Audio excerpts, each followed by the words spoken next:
Hey everybody, welcome to the New Market Alliance Church podcast, where you're invited to not just attend church or watch church or, in this case, listen to church, but actually go and be the church. For everything you need to know about our community, be sure to go to newmarketalliance.ca and maybe even drop us a line to let us know you're listening. We read everything you send and we'll be sure to get back to you. Our worship service happens every Sunday at 10 a.m. in person or streaming online. We want you to know you absolutely matter to God, and you absolutely matter to us.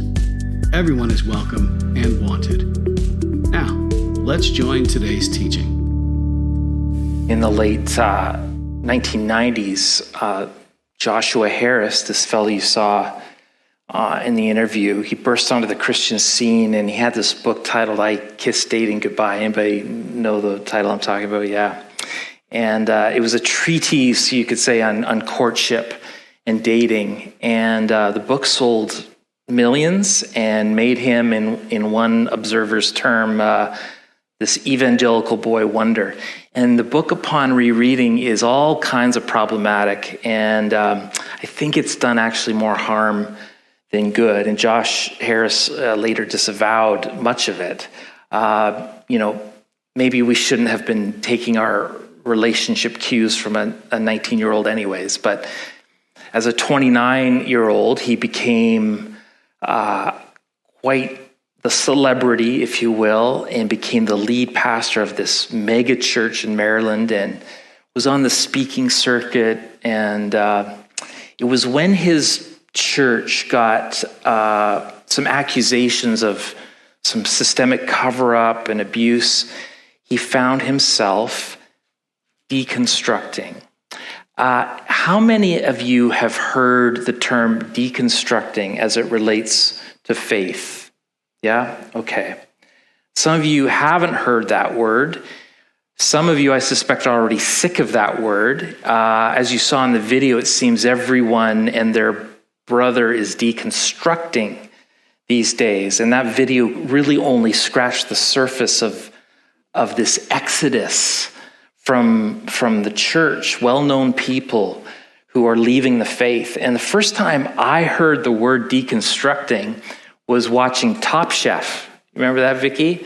It was, a hoity-toity food trend where you would, go to the fancy schmancy 5-star restaurant and order the $50 shepherd's pie, except it had the brown butter truffle mashed potatoes on the side and the ground Kobe beef on the side, and the spring pea shoots on the side, and the Worcestershire onion au jus drizzled on the top. The components of the shepherd's pie had been separated, examined, partitioned, deconstructed.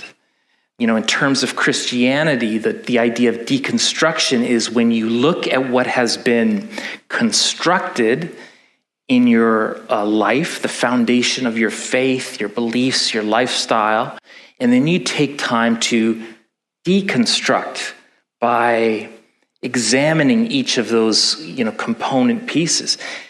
Deconstruction is kind of a building metaphor, right? Like it's not necessarily demolition or destruction, but more of a dismantling, uncoupling from something that was formerly whole.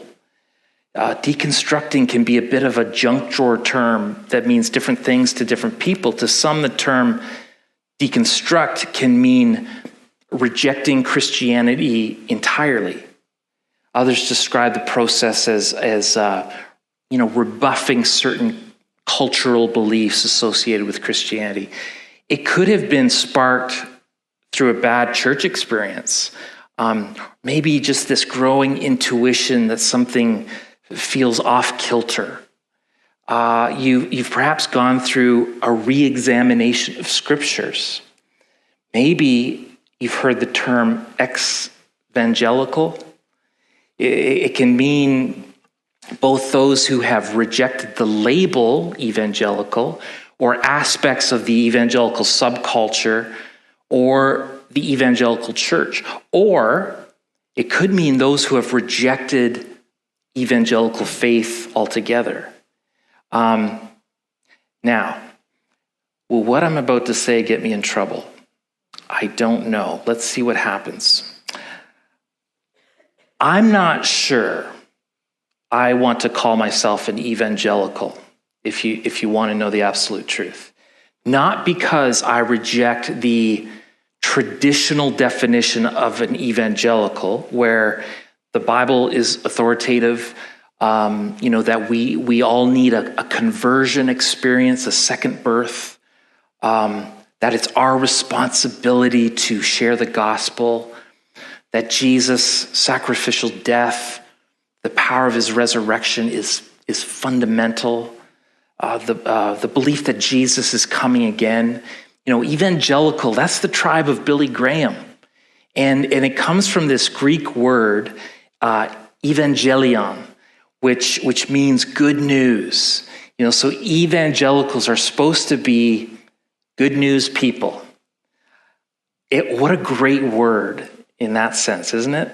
And the reason I have a problem labeling myself that is more because of how that word is increasingly meant to be understood in 2021. Would it be fair to say that it's not a word typically associated with good news people? It's a word that's been kind of co-opted. And it's a word that's come to mean like certain voting demographic, which, something Jesus didn't seem to be interested in. It's a word that seems to be associated with what we are against or who we don't like, as opposed to what we are for. It's a word mostly associated with, and let's just be honest here, with white people. It's not a word shared widely among our Black brothers and sisters, for instance. It's a word lately that is finding some solidarity with conspiracy movements. It's a word that is mistakenly interchanged with fundamentalists, which we are not. N.T. Wright, one of my theological heroes, recently said on one of the podcasts I listened to, evangelical is too good a word to abandon it. And it is disappointing that it's been misappropriated, it seems, by forces that don't seem aligned with its original meaning.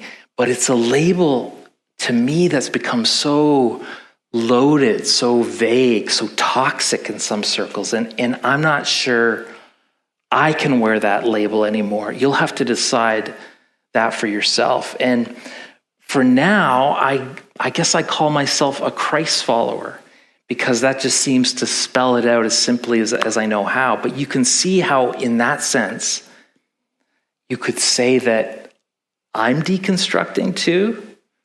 Oh dear, if I had pearls to clutch, I would. Oh, our pastor, heavens to... I like that character. I may just preach in that voice.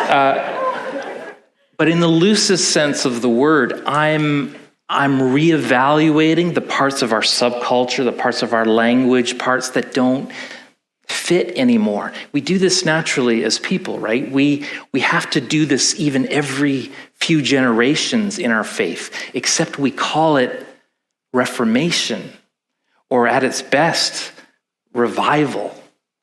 I might argue that Jesus led the ultimate deconstruction 2,000 years ago among some very religious people when he kept saying this sentence over and over again. You may remember this from our Sermon on the Mount series. He would say, "You have heard it said, but I tell you." Okay, back to Josh Harris for a second. He leaves ministry in 2015, and in 2019, he announces that he's no longer identified as a Christian, and that he and his wife are divorcing. And he told Newsweek that it was problems in his church and mistakes that he made as a church leader, among other things, that led him to fall away from Christianity. And this is how he put it. That was all part of my deconstruction process, questioning the things I built my life around. And of course, Other high-profile evangelical leaders have recently publicly announced their deconstruction, whether partially or in full, like we saw in the video. Worship leader Gunger, Hillsong worship leader Marty Sampson, former Desiring God writer Paul Maxwell, Kevin Max of DC Talk. Now, as I say, this isn't entirely a new phenomenon just created in the last couple of years. Carl Trueman wrote that throughout time, people have lost their faith. The difference is that now it's used with this pseudo-intellectual language of deconstruction in order to describe it. It's old thinking packaged in trendy postmodern language. I find that a little dismissive, actually, though I think we might all have the temptation to believe that we're the first generation to ever, contemplate these ideas. But statistically, it's happening a lot, folks. The growing segment of North Americans who no longer identify with any religious identity. Sometimes they're referred to as the nuns and the duns. In other words, those who are asked in polls and in census to identify with some religion, and they say they have none. And those who were raised with religion, but now say they're done with it. And I believe there are people in our own church who are deconstructing, or whatever you want to call it. There's many parents here in this room, I imagine, who are worrying about how to effectively pass on Christian faith in the midst of a post-Christian world that is at war, it seems, with anything that smacks of having a higher moral authority. It's led many church leaders into deep reflection on what it is about the church that is causing so many to disengage, to leave outright, or to just drift away, disillusioned. And so I'm deeply passionate about this topic, about this series, not so much because people are deconstructing, but rather because precious few are doing the work to reconstruct. And you know what? It does take work. In Philippians 2, Paul encourages us to continue to work out your salvation with fear and trembling. Another translation says to work out your salvation with deep reverence and fear.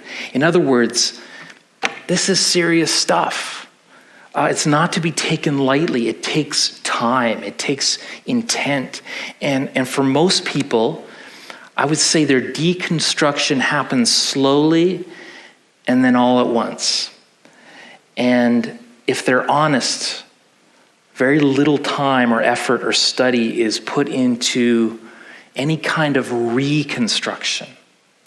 So my hope is that maybe in this series, it could be an entry point, a conversation starter for those willing to just put in a little bit of effort into their reconstruction, into their faith foundation. And this is where I might actually need your help, because a lot of people who have drifted away from the faith, who are done with church, are certainly not attending church. In fact, COVID may have acted like a real good off-ramp.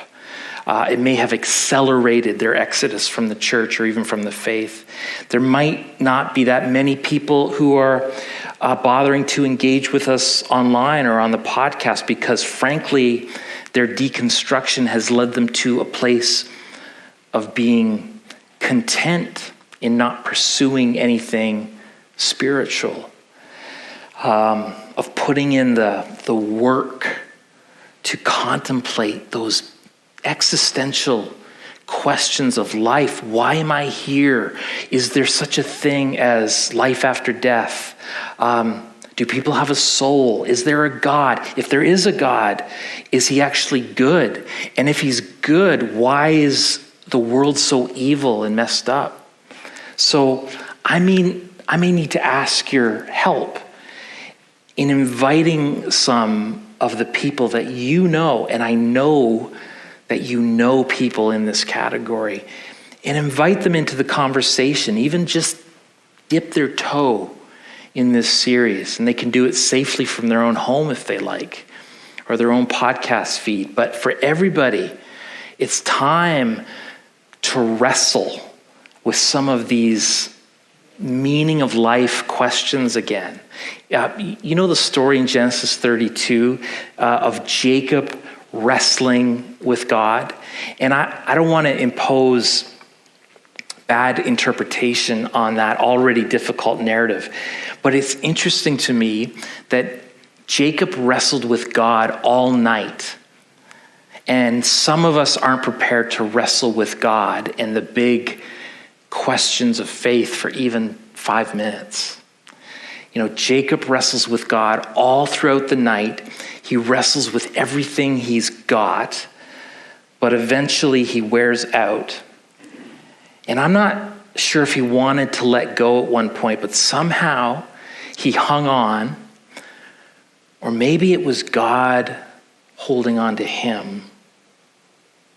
And so we wrestle together in this series. I'll just show you my cards, okay? Because I have 3 very specific goals in mind for this series. The first is I want to try and explain the Christian faith in a way that doesn't assume you have a foundational knowledge of it. So I don't mean that in a condescending way at all. It just means that I'm going to assume that you are a normal Canadian.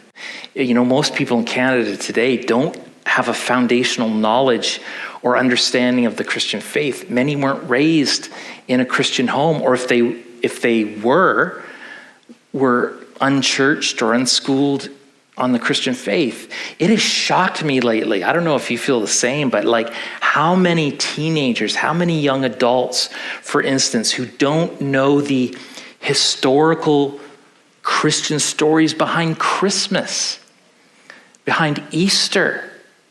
You know, they think the Easter bunny came from outer space and, you know, hides eggs, and that's the true meaning of Easter or something. And so I'm not going to assume that you have an undergraduate degree in biblical studies. Second, as a goal, I'd like to try to address some of the more common questions or objections. People who are standing outside of the Christian faith, or those who have abandoned their faith, they have questions, and they're different questions than people were asking 25 years ago. They're good questions. They're fair questions. They're reasonable questions, and questions that should be asked.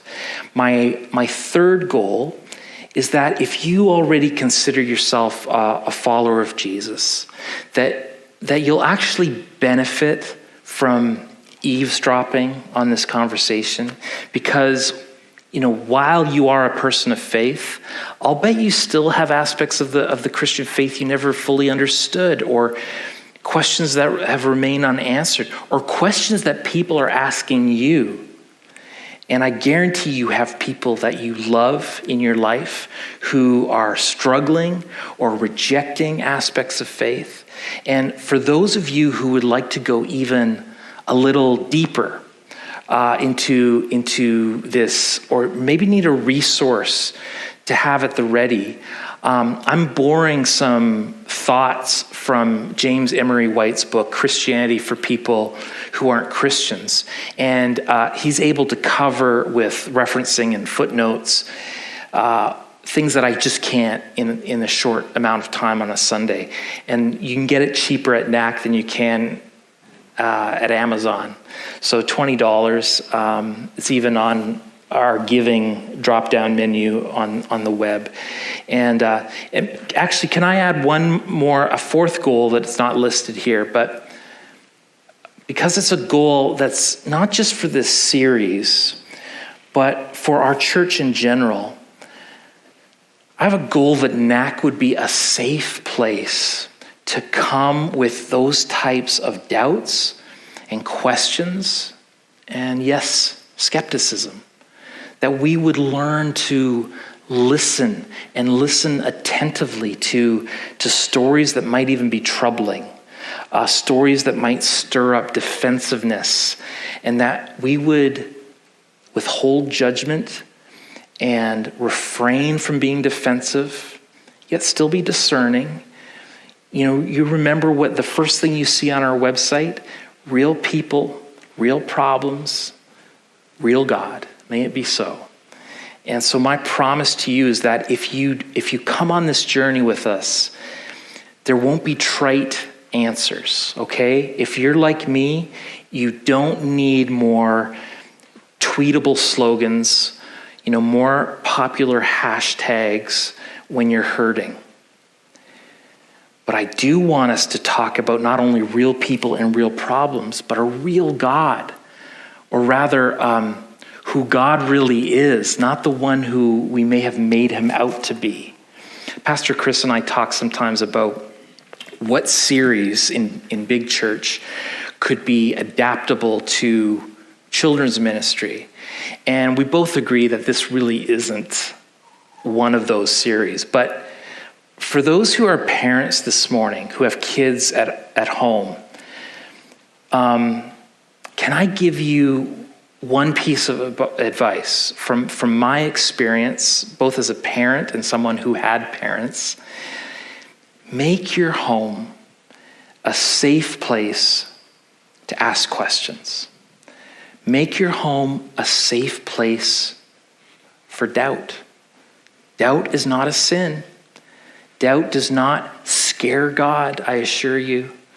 At some point, your kid is going to have a thought that'll hit them like a thunderbolt.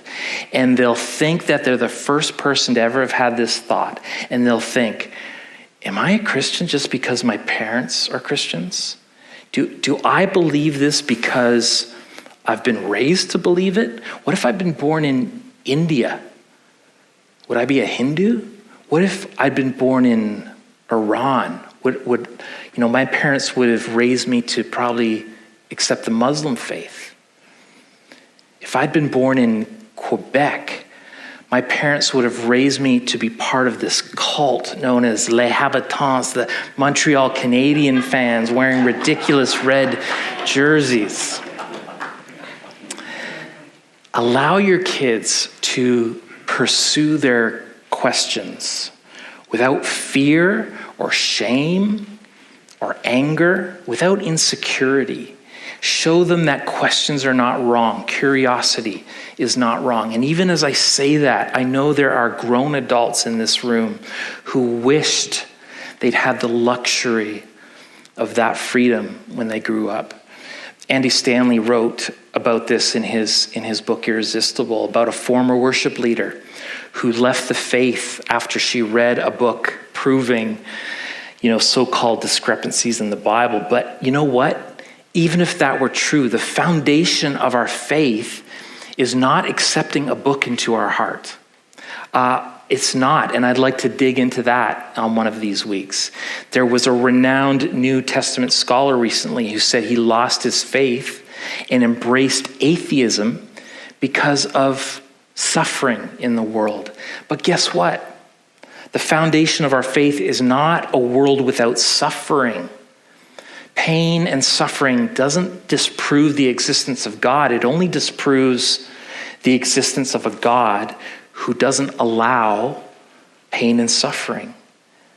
And what God is that? It's not ours. Our God actually promised suffering.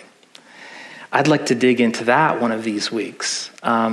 People leave the church because they had a bad church experience. I would be afraid to pass the mic around here or raise hands about the people who have had a bad church experience. I can tell you I've had lots of them. But it hasn't ruined my faith. I think we should spend a week talking about that. Quantum physics doesn't undermine the claims of Jesus. Neither does natural selection, or neither does, unverifiable Old Testament miracles. It doesn't cause the foundation to come tumbling down. But the point of this series, by the way, is not to try to out-reason anyone, to try to debate you back to church. I'm not sure anyone has been argued into the kingdom of God, those deconstructing, by the way, are not our enemies. They're not people to be conquered or subdued. I know you may be experiencing this phenomenon like a threat to your family, a threat to our country. But keep in mind, those who are going through this are also experiencing it as loss, a loss of hope that they once believed in, quite likely a loss of community and support, let alone feeling like there's a severing of a relationship with God, even though God has not left them. They feel in the wilderness right now. And part of the reason I worry for them is you can't live forever in the wilderness. A reconstruction has to take place eventually. But will it be on a solid foundation? Because let's face it, atheism is a form of reconstruction. Atheism is its own religion of sorts, that has its own beliefs and practices, often extolling the ultimate authority of science over all things. It's a topic that is deeply personal for me. It's an issue that affects my immediate family. It's an issue that affects my extended family. And I'll bet it's an issue that affects every one of the families represented in here in one way or another, somebody that you love. And that goes for all the people watching online as well. If that person who is struggling with their faith this morning is you, maybe nobody knows about it except you, and of course God. You've gotten really good at playing the game and acting the part. To you, could I just say this? The first step to reconstructing your faith, that is, if you're even interested in it, is to start by telling the truth. You don't need to hide anymore. You don't need to act like everything's okay. You have questions, and they're not a surprise to God. You should know that God isn't disturbed by your questions. He welcomes them. He welcomes you. When our Christianity hasn't lived up to our expectations, it's really important to stop and figure out why. Are we expecting the wrong things? Is our disappointment in the Christian life legitimate? Or could there be more beneath the surface? Could God even be using our unmet expectations for a specific purpose? Let me just say this in closing. You might think this series is about finding your way back to God, but it's not. It's about understanding that God has already found his way to you. I want to ask if you would just do something. Allow me to pray for you, or maybe pray for you as a stand-in, as a proxy for somebody else. If you have somebody in your sphere of influence who has drifted from the faith, who is deconstructing, whatever words you want to use, would you just stand with me? I have a suspicion that it could be everybody, but maybe not. Maybe not. Yeah, thank you. Thank you. Anybody in your work life, home life, extended family, people who were once serving God, who no longer are? Yeah, thank you. I stand with you. Father, we need you. We need you not only to be good witnesses, good examples to these people, to be discerning, to know when to remain silent and when to speak. But we recognize that ultimately it's not going to be us who pushes anybody across the line of faith. It's not going to be us in our power who draws anybody to a saving knowledge of Jesus. It's going to be by your Spirit that you draw people who are increasingly hard-hearted, who increasingly are distant, who increasingly have different voices and influences. And so God, don't give up on these people. I know you won't, but pursue them by your Spirit, I pray. May they find answers, but more than that, would they find you? Would they experience your presence?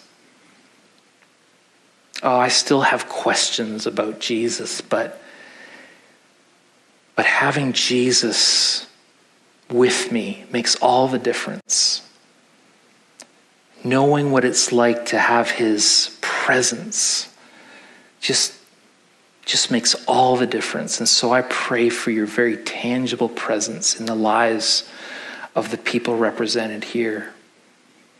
We'll continue to pray for them, Lord. May there be those who would look at this as an opportunity to engage in the conversation again, to onboard, at least to wrestle again. They've stopped wrestling even. May this be an opportunity for those to just ask those good questions that you have answers for. We ask it in Jesus' name. I'll invite you to sit. Continue to pray for those people. Maybe continue to pray for yourself as you just sort of take in this song and worship in your seat.